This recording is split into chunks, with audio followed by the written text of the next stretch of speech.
All right, good afternoon, everyone. Welcome to this special afternoon episode with the former editor-in-chief of the Straits Times, a cherished national institution, with Mr. Cheong Yip Seng. And thank you so much, Mr. Cheong. I am in his lovely office, which is inside his house, and he just wrote the second edition of this, right? So this is a sequel, not second edition, a sequel to his first book called OB Markers. So the second one, it was released a couple of weeks ago, Ink and Influence and OB Markers sequel.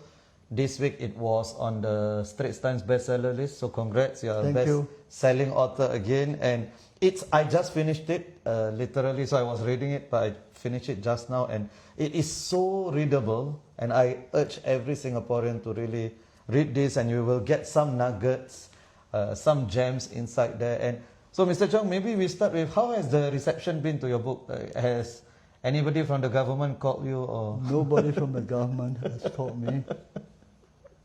My friends were very kind and they liked the book. As you noted, it is on the bestseller list. Yes. I'm gratified by that. Yeah, it means a lot of people, they do want to know what's going on in the Straits Times, and also you have the authority, right? What you are saying, obviously there's some weight behind it. It's not just a random person saying it. By the way, if the audio is unclear, please let me know. So I wanted to ask you, Mr. Cheong, as I was reading this, right, the first half of the book, it almost read like a biography of Lee Kuan Yew also. So is it your contention that the media under Lee Kuan Yew, because from the Observer, you think Lee Kuan Yew, he hates press freedom and so on. So you cannot imagine, to the Observer like myself, we cannot imagine that press freedom was actually better in Singapore. Is it your contention? You seem to suggest that it was better under Lee Kuan Yew back then. See, Lee Kuan Yew says to effectively govern Singapore, you need control over three things. You need to control the treasury, you need to control the army, and you need to control the voice. Voice meaning media. So to him, media is a very important part of government. And a lot of our work in my time had to do with policy issues in Singapore, and that puts us directly into the crosshairs of the government. So it is not, I would say that the book talks a lot of that, because his interactions with the media was a very big part of life in the newsroom. Very big part of life. So did he come down? Did he call? How was that interaction? Well, largely on the phone, sometimes directly, but often through his press secretary. And there are obviously, issues that we have to deal with. Like, I'll just give one example, please, to show the kind of tension that exists. Years ago, the PAP embarked on a massive resettlement program, because if you don't do resettlement on such a large scale, you never have the land for public housing. And public housing is one of the important points in the PAP manifesto going to elections. Right. They promised that housing problem will be tackled. So to clear the people from the kampongs and villages, unhappiness is caused. Yep. People don't like to be displaced. They're happy with where they're living, despite the bad conditions, environment. They have been there for a long time. So how does the media have to cover that? You cannot not report the anger that has been aroused by the program, right, on the one hand. So you have to lend voice to it. Yep. On the other hand, you also know that without resettlement, many people will not have proper housing. So in reporting, giving the whole picture, we encountered resistance from authorities, particularly Lee Kuan Yew. He thought that by covering the dissent and the protests, we are undermining his resettlement program. I can see his point of view. Yeah. On the other hand, we must also realize that resettlement is critical to Singapore. So constantly we have this conflict. Both sides are not wrong, in my opinion. Yeah. Both sides are wrong. He is right in saying that resettlement should not be blocked. We cannot suppress information about the anger that it has aroused. So there will be this perpetual tension. So how does that conversation take place? Does he? No, it's communicated to us through largely through the press sec. And he will tell you that he's not happy, so he asks you to change, or what is it? So, or he's asking why? Tone down. Okay. Tone down. Right. But doesn't mean suppress completely. Okay. Because I think he also knows that suppressing that will render the newspaper, will undermine the credibility of it. So it's a delicate line that we have to tread. Right. And there are many examples like that. So a lot of my time in the newsroom, we had to deal with such issues. So you had many sleepless nights? Sleepless night, no. Really, because I am gratified that he took such a personal interest in the media. Because to him, the media and how it reports were important. And I must underline this. My time was largely before the advent of the internet. I was just going to say, do you think if he was around today, he would be as disturbed if the Straits Times, because Straits Times is no longer king, right? Last time that was the main. I think he would be very disturbed. Still, okay. With social media. And I'm sure he'll be thinking about how to deal with it. You cannot be suppressed. So how do you deal with an environment with conditions that are beyond your control? Right. But I'm quite sure that he'll find a way. A way to suppress. Not suppress. Control. Manage, I think is the word. Manage is the word. All right. So that's very fascinating. And that didn't change under Goh Chok Tong as well, because you spent some time talking about Goh Chok Tong. Was the approach the same? There is no basic difference between Mr. Lee and Mr. Goh. But the approach Mr. Goh took was quite different. I remember a conversation I had with him and I talking about how to deal with tricky political issues. I told him that it is very difficult for editors under pressure of deadline to make a call, on a story that has got political implications. You just have to, at that limited time, make a decision. How do you play that story? Right. How do you headline it? How do you angle the story? Right. So under deadline pressure, you cannot expect the editor to make the right call all the time. It's impossible. And I'm glad that he accepted that, and he says that he can tolerate 30% of error. Oh. Because that's the reality. Right. Walid, can you expect under such conditions to be able to make the right call all the time? You have a major policy statement. How do you angle the story? What headline do you put to it? These are very challenging work that you have to do. And in the newsroom, under pressure, it's impossible to be perfect. Do you have an example of where you were scolded or chided by Mr. Goh? Just now you mentioned Lee Kuan Yew, but Goh Chok Tong, was there an example? I wasn't chided. That's not his style. That is not his style. Right. But there was one episode that really got him very furious. That is when we decided to publish 2 articles from Catherine Lim. Right. But you mentioned that he wasn't angry at you. He was angry at Catherine Lim. That's right. You see how sophisticated they are? I'm just a messenger. I'm not the author. So he knows that, you should target more the author than the messenger. But you made a decision to still air it, right? But he didn't unleash his wrath on you, no? The interesting thing about this, Walid, is that throughout the entire episode, unusually, there was no immediate response from them. It was only later then when they decided to counter or rebut Catherine Lim that the whole controversy erupted. but there was no anger directed at us. Wow. That is, and do you think that would have happened if that was Lee Kuan Yew, if Catherine Lim had written that? Well, I don't know how. Well, Lee Kuan Yew did react very badly to Catherine Lim. Indeed, he did. He did Yeah. react, and in fact, he said it's public knowledge that if he had been prime minister, she would not dare to do it. Which is probably true also. Yeah, which is probably true. Probably true. Would you have published it if Lee Kuan Yew was? I would. You would still? Right? I would. Wow. Because one of the things that you have to take into account in deciding what to publish is the credentials of the person.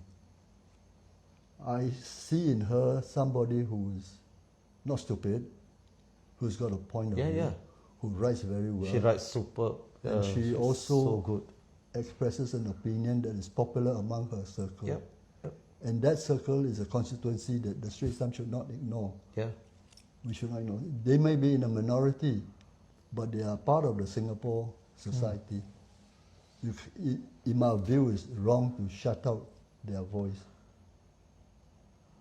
Is it fair to say that we have not seen similar levels of dissent in the Straits Times? I don't remember another Catherine Lim. Maybe Kishore's article on Qatar, that was the closest one. But I haven't seen... Well, I have seen articles published, written, for example, just reading your book, Walid, which is a marvelous book, by the way. Thank you. Which Singaporeans should also read. You recounted how Bilahari made a statement on the Middle East. Yep. Right? And he got chewed up by Shamuzan. So opinion pieces by people like Bilahari are published in the Straits Times. Right. Are published. Because you've got to consider the standing of the person. Agreed. And I think we should allow those. Yes. Straits Times should allow different, but also should publish counter pieces and so on, right? So, but in terms of directly taking on the government since, has that decreased over the years? I've been out of the newsroom for 20 years, so it is not, without knowing the ground conditions, it's not fair for me to make a comment. It's not fair to, but I can only talk about what happened under my watch. I can then speak with some authority because I'm involved. Fair enough. Thank you.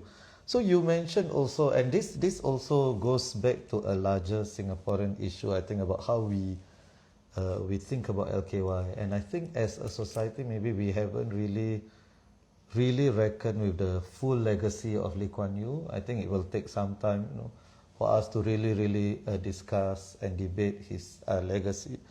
And you mentioned that this very peculiar incident where he basically was telling off Goh Chok Tong publicly at the National Day rally, and a week later calling him wooden. But you seem to think that was on purpose, and Goh Chok Tong was Lee Kuan Yew's first choice. That is my interpretation, Walid. Right. That's my interpretation, because I don't think, whatever little I know of Lee Kuan Yew, I know that he is a master politician. And this is one instance where he has got many goals in mind when he did what he did. And I thought about, why did he do something which is most startling? Yeah. I think a lot of Singaporeans were startled. Even Ahmad Mata was willing to walk out of cabinet. Even Goh Chok Tong was shocked. If he does it again. I don't think that his purpose is to humiliate him. I think his purpose is to, what is the best way of serving Singapore? Transition is going to take place. It's going to take place no matter what. Nobody can serve forever. So how do you manage a successful political transition? And I think the goals that he had in mind in doing what he did was, number one, see whether Goh Chok Tong is a man who will melt under pressure. I think some people under that assault by a very considerable figure would melt and begin to doubt his own ability to do the job. But in effect, Goh Chok Tong stood up to the test. He stood up to it. He showed that he is a man of some substance. Second, by humiliating Goh Chok Tong, he is slapping the ministers who nominated him as PM, right? In other words, he's telling them, you're making the right choice. What do you think will be the consequence? The consequence would be, in my opinion, these people who nominated him will be ever more determined to make Goh Chok Tong succeed, that they have not made the wrong choice. And in fact, Lee Kuan Yew achieved his objective. Dr. Goh Chok Tong didn't melt. He pulled himself up by the bootstraps, went for speech training, became a much better politician. So objective number one, which is very important, achieved. Number two, cabinet unity. And these to me are two very critical elements to a successful transition. So I agree that with the outcome, right, with Goh Chok Tong succeeding as PM, I don't think, you mentioned that it's unfair to call him a seat warmer. It's 14 years. It's very long to warm a seat. Correct. And I agree with that. I agree with that. But don't you think maybe you're a bit guilty of romanticizing Lee Kuan Yew? Like, what if maybe that was how he felt about Goh Chok Tong? Or I may be partial to Lee Kuan Yew because we did have a relationship that was rocky at the beginning, but turned out pretty well, in my opinion. And we were able to come up with that, and we're basically on the same page about how to navigate this terrain. You know.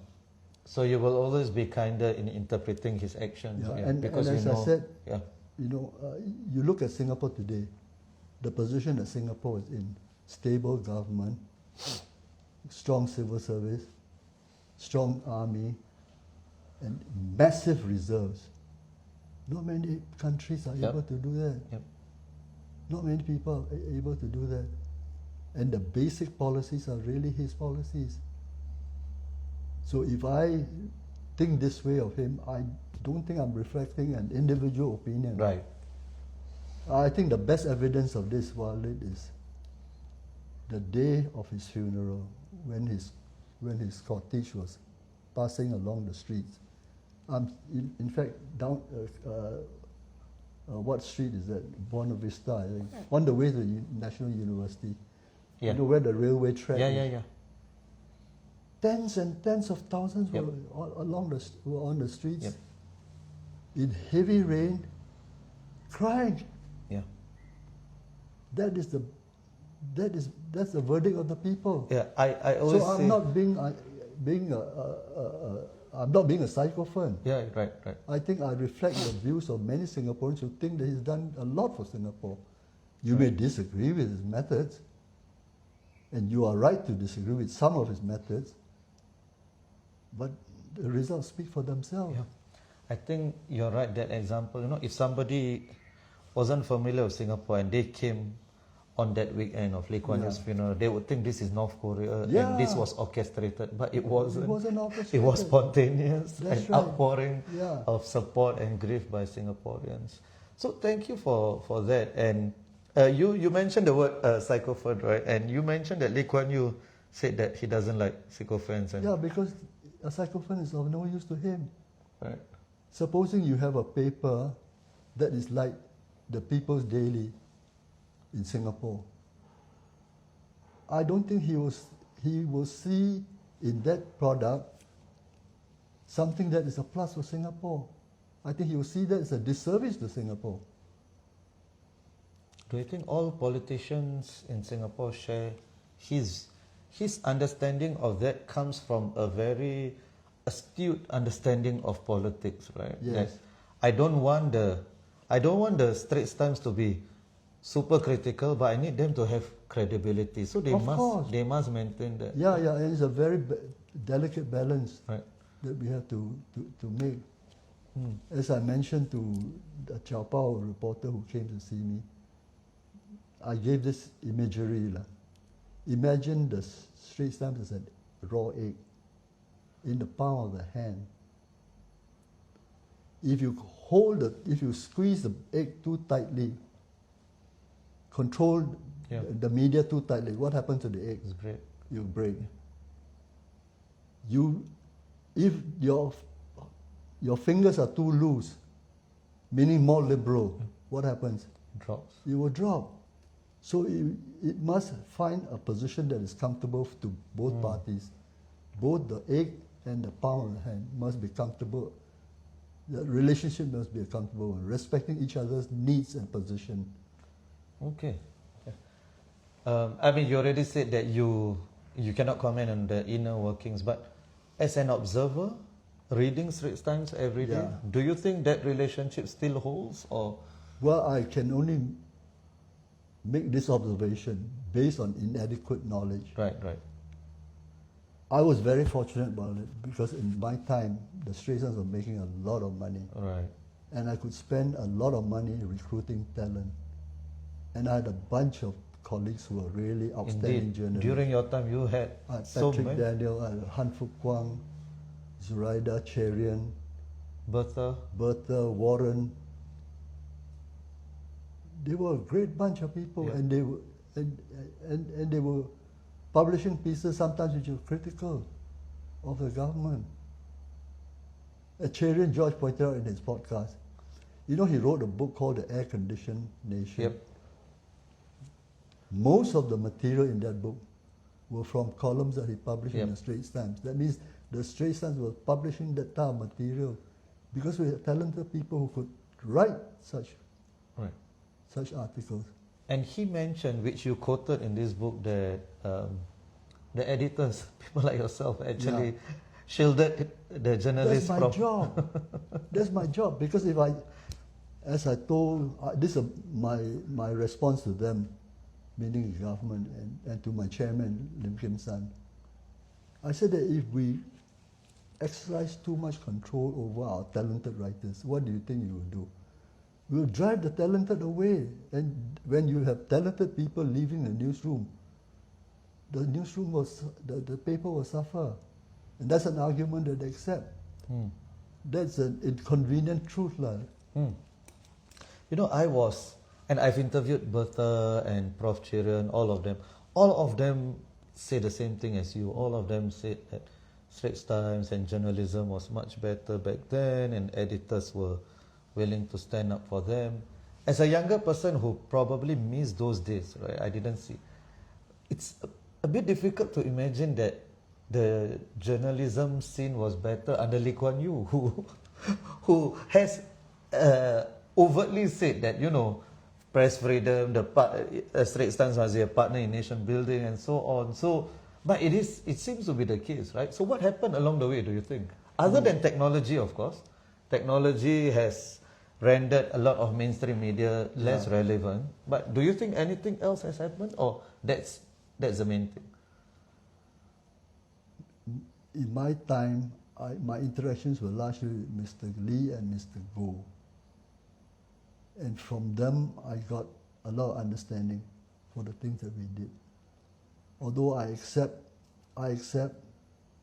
that the Singapore government needs to have extensive powers on the press. I can understand that. Right.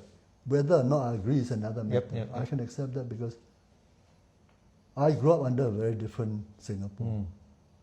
8 months after I joined in 1963, we had two horrible racial riots. 1964, July and September. Killing was senseless. As a reporter, I could see, I could feel the tension. And then not about the same time, we had konfrontasi. Marines from Indonesia were infiltrating to Singapore and planting bombs. So I've lived through that period, and I know how dangerous race and religion can be.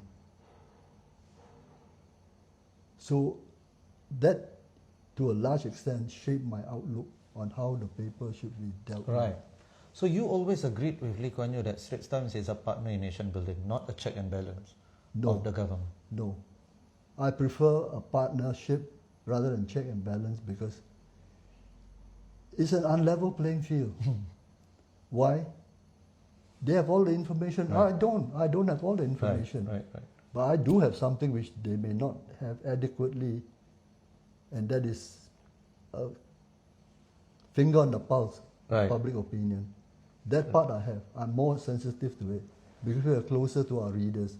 We know what our readers want. The readers write to us. Do you think today that is still true since the government has reached, they have all their grassroots organizations which maybe they didn't have as extensively in the past? Do you think the journalist still understands the average Singaporean better than the politician?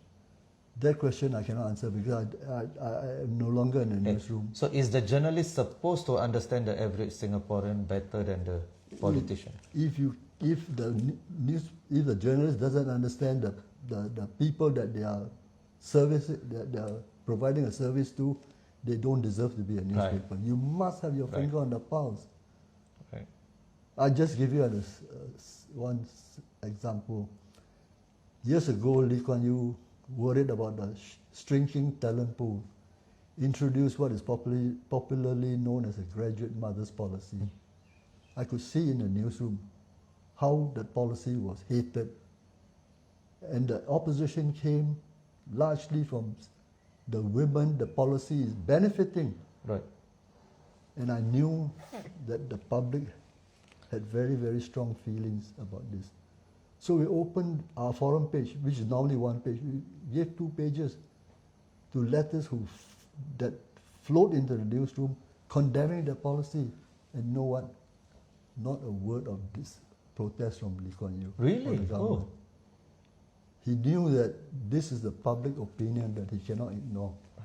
And he found out also in the election in the Yes, 1980. correct. And that is one of the few policies that he backtracked on, He right? had to. Yes, He had to.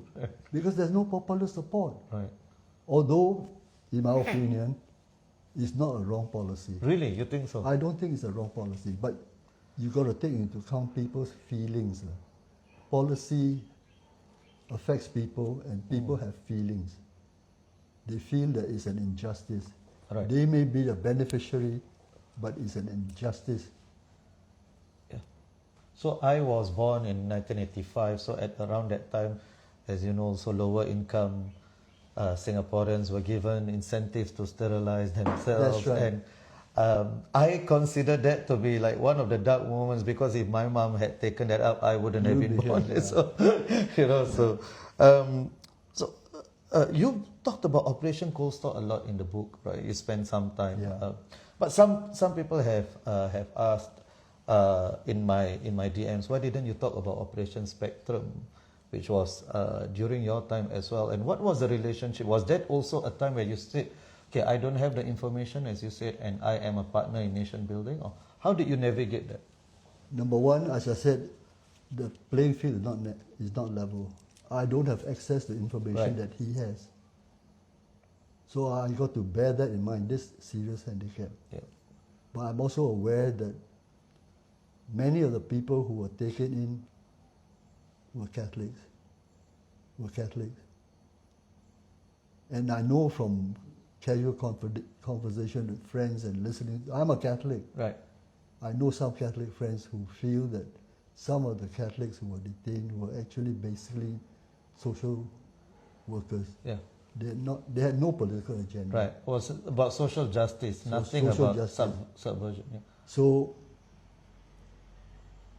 I know that there's potential that if we don't handle this properly, it could lead to a clash between the state and the church. Right.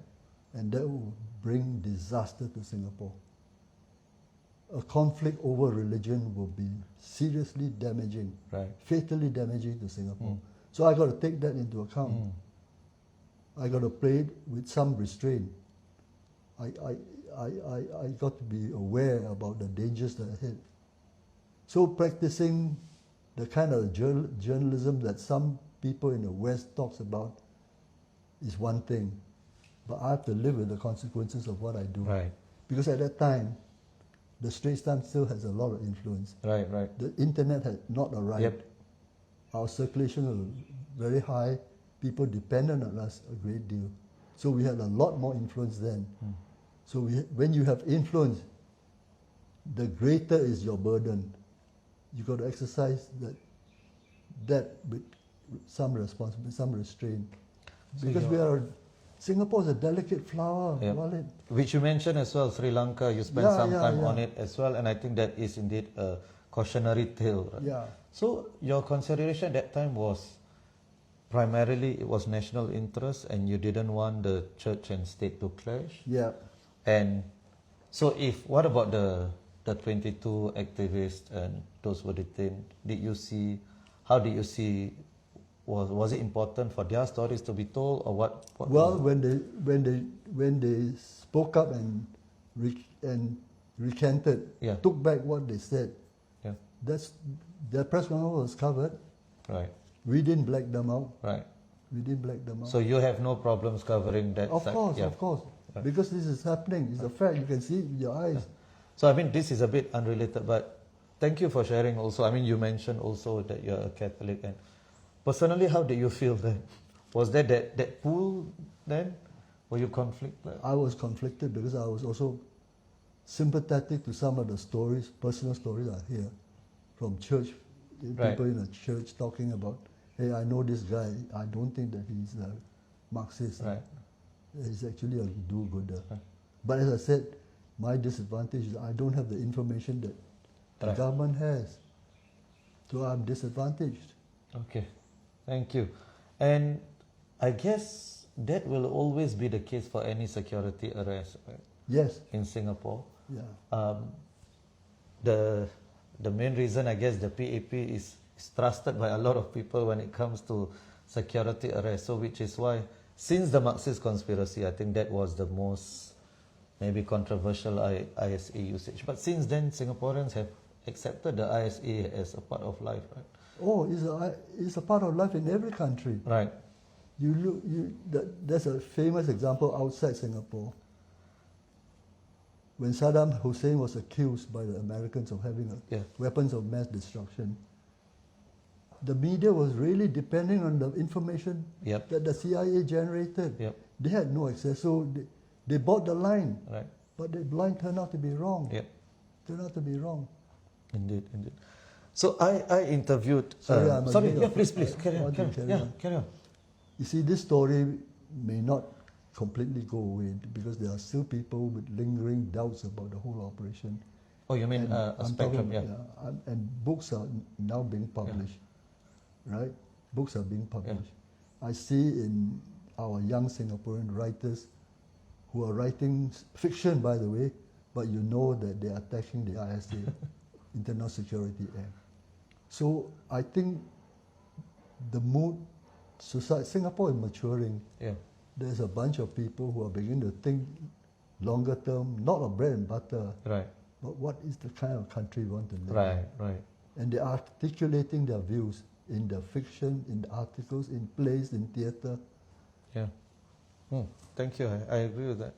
So I interviewed, and I want to talk about also the vision you have for Straits Times, which has generated a little bit of controversy and discussion, which is what we want, right? As authors, you want people to discuss, right? And I interviewed the current ST editor, Jamie Ho, last year, and he mentioned a line which it got me, it startled me a bit. I was a bit flabbergasted. He said that in his experience, there's been no censorship and no self-censorship. And because prior to that, I had read your book. And I know, first book you mean? Yeah, first book. And living in Singapore, you know that everybody self-censors, right, to some extent. So that did startle me a bit. So how would you deal with that, right? I won't use the word censorship. I'll say that the issue that we're dealing with is how do you manage the news? How do you manage the news? How do you want to angle the story? Is this cup half full or half empty? You can interpret it both ways. So it's not so much exercising censorship as exercising management of the news. Right. So has there ever been an actual instance where the government, Lee Kuan Yew, Goh Chok Tong, that you work with, said that, okay, you cannot run this story or you cannot do this? Has there ever been such a thing on anything at all? Not about the angling, but... I cannot recollect one instance where he had come down and said, don't do this. Right. Lee Kuan Yew was a much more sophisticated person than that. He doesn't do that. He will draw you a picture and you come to your own conclusion. You come to your conclusion. he corners you into that conclusion. Yeah. But he will not tell you will not outright. tell you. Okay. But I must say that he's persuasive. Yes. He's persuasive. All right. But being persuaded doesn't mean that you're a psychophone. Right. So, has there ever been where he tried to persuade you and he failed? And you I said, don't think there have been any attempt to persuade me directly. The only instance was I had a meeting with him one Saturday afternoon, just a week or two before I took over. He wanted to see me because he knows that I'm going to take over the paper. And then at that meeting, behind his chair is a row of, he's got a bunch of papers all laid out for him to read. So he turned round, picked up Utusan Melayu. the Malaysian newspaper. Very influential in Malaysia. Then he would turn the page. I read this every day. He didn't have to tell me anything more. What's the message? Young man, you better pay attention to what's going on in Malaysia. And that will always be the number one obsession of our government. Oh yeah, our relations with Malaysia is absolutely It's always critical. number one. Malaysia is our most important, most has In the so many greatest- ways. In so many ways. Kinship, economics. Right. At one time, water supply. Right. Water supply. That's Religion, the riots that Right. caused. Sorry, let me just script this so you can look mainstream media around the world not doing. Yeah, so that's something you mentioned as well, which I wanted to get to. And you have been, thank you for also mentioning Gaza and Palestine, and you have been critical even in your book launch. You mentioned that, and you said that mainstream media in the West has failed the Palestinians. They have been completely unfair. I mean, I think no disagreements there. So. Do you think that is the case also for Singaporean media? And that is your suggestion also, right? To move away from just local issues and position yourself as a geopolitical paper of choice. I'm 100% convinced that the Straits Times should have a lot of geopolitical content, because geopolitics determine our lives. They determine policy. So what's happening overseas affects us. We are a global city. I feel that the Straits Times should not be, I would not be happy, if I were working in the Straits Times now, I would not be happy at a paper that just look primarily at what's happening within Singapore. Because what happens in Singapore is part of the Singapore story. See, our trade, our businesses, our economy, depends on what's going on around the world. Do you think your suggestion, if taken, that would make the government even more nervous about Straits Times? Because geopolitics, as you said, it affects Singapore, and wouldn't the government would want to see a more curated narrative about overseas developments? No, I think if Singaporeans turn a blind eye to what's going on in the world, I think we are doing ourselves a grave disservice. Our life, the world is our hinterland. That is how the pioneer generation leaders decided on how to position the Singaporean economy. We got to be open to the world. As Raja put it, we got a global city. Right. And a global city means that what happens overseas is, I regard what happens overseas as Singapore news. Yep. No, Singapore I'm news. in agreement, and I think the And your government... book actually is a very good example of that. Thank you. Yeah. See what's happening in Palestine. You captured it very well. It has a resonance in Singapore. Yep. So it's not a foreign story. It's I not agree. a Palestinian story. It's not a Middle East story. Right. It is a Singapore Correct. story. What's the Singapore angle to this? So, That's right. So I agree with your vision as well. But do you think it's practical? So Straits Times would have to rewire everything, right? So even in terms of the journalists it gets, where it's based at, foreign correspondence. Walid is not rocket science. It's not rocket science. I met a couple of old ST guys. I mean, they're still there. Right. I had coffee with them this morning. And I told them the secret sauce is talent. Right. Once you get talented people in, the job will be done. Right. The job will make sure that you find the right people, the talented people, and when they are in, they'll take the ball and run with it. Of course, working closely with the editors. Right. Right. It's not rocket science, it can be done. Right. I am trying to think of prominent journalists today that just now when you mentioned, right, that's the list of who's who. You know, the journalists who work with you. I was very happy that I was there at a time when it was a golden era for SPH. Right, but journalism as a whole, I think people also, journalism has been redefined also. So are there a lot of people who want to do traditional journalism? So the talent pool has already shrank naturally. Actually, I don't want to classify journalism as traditional and modern.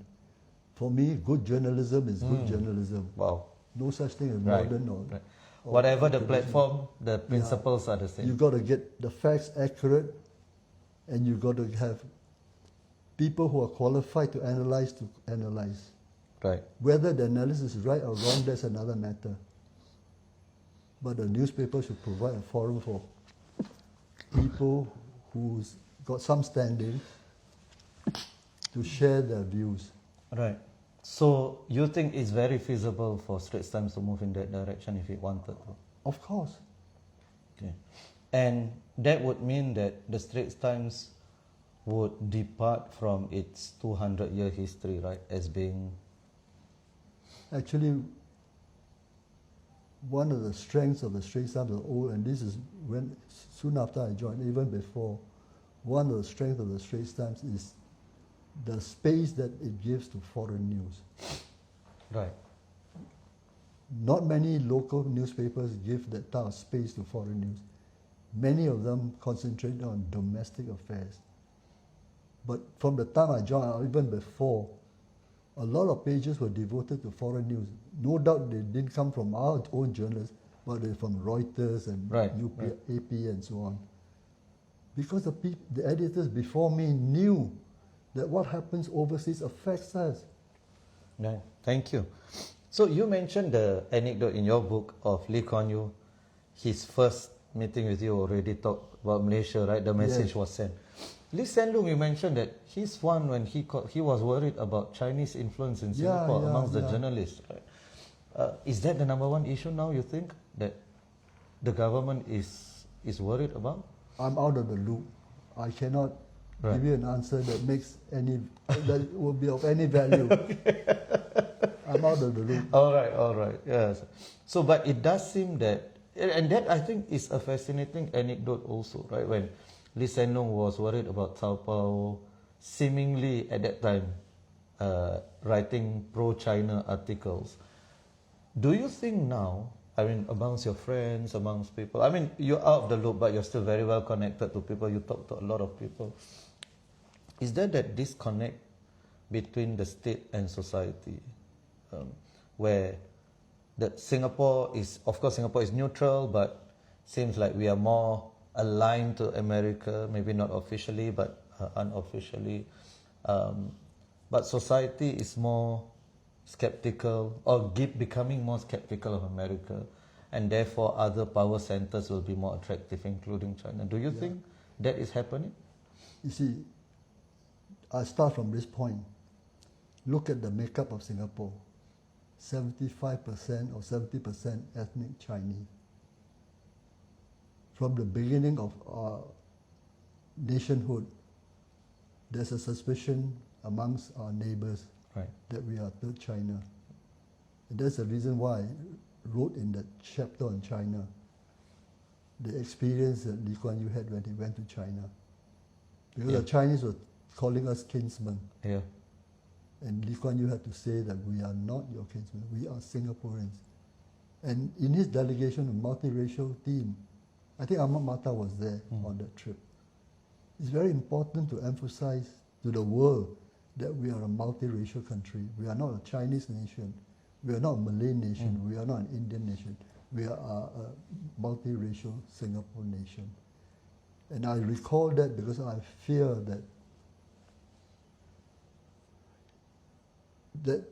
that is one point that can be exploited. Oh, you think so? You think what more Singaporean? Because Chinese will let's say if I work for the Chinese embassy, Yeah. what do you think I'll do? But after 60 years, you think Singaporeans will fall for that? There's still that. I mean, younger Singaporeans would have no affinity with China at all, right? They will belong to Singapore. But if you're ethnic Chinese, when you go to China, I was in Shenzhen just a few days ago. I marvel at the advances that they've been made. And I know from people who have gone to China and come back and telling stories about how marvelous China has progressed. Yeah. Now we've got to be careful in dealing with such an environment. Because if we don't handle it properly, we can be seen to be part of the Chinese family, and that would be disastrous for us. Wow. Because if I'm a Malay Singaporean, if I'm an Indian Singaporean, and I see my neighbor Chinese behaving this way, I'll feel uncomfortable. Right.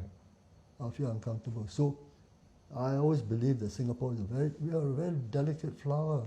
We've got to be very sensitive to such issues. And this is relatively new, right? This idea that we should be worried about this with China. Last time, people used to say, oh, Malays, loyalty with Malaysia and so on. That's but right. now this is increasingly, over the past 5 years, I hear more people talk about this. Yeah, because China is becoming so Right. developed. And I was amazed when I went to Shenzhen how much progress they have made. Yeah. Okay, so maybe a little bit personal. What's the best, most proudest or most memorable moment as editor, and maybe what's the worst for whatever reason? Some of the proudest moments. Yeah, can be more than one. When some businessmen came up and told us, I read your reporting on Indonesia because it helps me decide whether I should put money into that country or not. Wow. That means we are a source of information about Indonesia that some readers, not all, found valuable. So that feedback gives me great comfort. Another instance, we had a bunch of excellent reporters covering Malaysia. Kali Mullah, Joycelyn Tan, Brendan Pereira. I was very happy when Lee Kuan Yew called and said, can I meet some of these people? I want to tap their minds about what's going on in Malaysia. And he's the best informed guy on Malaysia, yet he wants to talk to our guys. That means our guys have got information that is of value to the reader. And then when Derwin Pereira, who was our Washington correspondent, came back and told me, hey, our paper is read by the State Department policy makers. Wow. That's affirmation that we are of some service to the public. Wow. And that is the big source of joy for me. I can imagine, it should be. Yeah. Any bad moments or less memorable?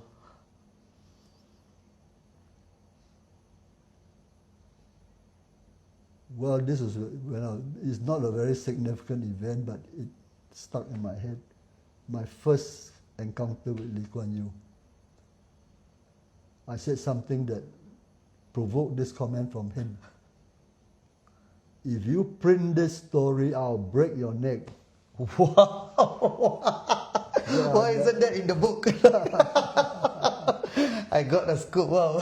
Do you remember what was the comment? Or it was something to do with Malaysia. Wow! He was talking about Malaysia, talking about external environment at the Chinese Chamber of Commerce. This was your first meeting with him? No, I was not my first meeting. I was a reporter covering him. Oh, right. He made a speech which he embargoed. They said he wants to embargo the speech because he wants to edit what he said. Okay. So I must have said something that gave him the impression I'm going to print it. Right. And then he was. And I was thinking along those lines because, hey, you said this in public, how can I not public? That's when I got a rocket. That was a low moment. I can imagine. The other low moment was on a ship that was docked in Singapore. And Tunku Abdul Rahman was on the boat. So he held a press conference. So I asked the question, Tunku, do you mind describing the state of relations between Malaysia and Singapore? Young man, you talk about it yourself. I don't have to tell you what is the state of relations. Wow. I felt really put down. Right. But he's a real white gentleman. Is he? Yeah. He's a real gentleman. Okay. Yeah. Laughingly put me down. So that was, I learned from there, better frame your questions better. Right. Yeah. Okay. Learning experience. I can imagine. Yeah. So Prof. Chiran George actually asked the question. Oh, he's listening in. Yes, he is. Yeah. So state subsidies, which I think you are supportive of, right? Because for the Straits Times, is there any other way to do it? If state subsidies are needed to keep mainstream media competitive in this age, let's face it, most mainstream media outlets around the world are facing the same issue. So if state subsidies are needed, what is your solution to making journalism better, to have better quality journalists? State subsidy doesn't mean that you degrade the product. I don't believe that state subsidy will lead to a degrading of the product. Right. It is necessary for the media like the Straits Times today to get subsidy, because without the subsidy, the Straits Times will perish, in my opinion. They are not generating the kind of revenues that you need to bring in quality people into the newsroom. Talent is expensive. You must know that, right? Yep. So you need to have funding. And I'm for funding because the alternative is disaster. And there are any examples around the world. Le Monde is a French newspaper. Yeah. They get subsidies from government. Right.